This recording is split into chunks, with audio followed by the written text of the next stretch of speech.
नमस्ते, अस्सलाम वालेकुम, सत श्री अकाल, केम शो। मेरा नाम है सलमान खान।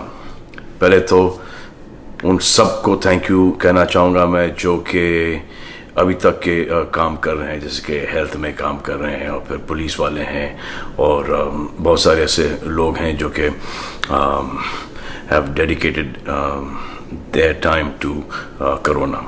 तो thank you very very much. अब अपील ये है कि जो गवर्नमेंट है ये आपके लिए और हमारे लिए, हम सब के लिए बोल रही है, तो इसको सीरियसली लो, अफवाहें मत फैलाओ। ये हमेशा से एक प्रॉब्लम है कि सबको ऐसा लगता है कि ये हमारे साथ नहीं होगा।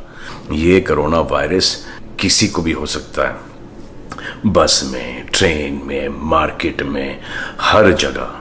तो काहे कोई पंगे ले रहे हो बाहर जाना? ये पब्लिक हॉलीडे नहीं है भाई, ये बड़ा सीरियस मामला है।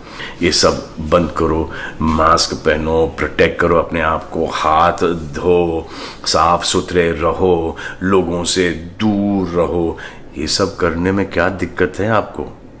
अगर किसी की जान बच रही है, जानें बच रही हैं, सैकड़ों जानें बच रही हैं आपकी खुद की, तो क्यों नहीं कर रहे हो आप? करो यार, ये जिंदगी का सवाल है, करो ये प्लीज, दरख्वास्त है। Thank you.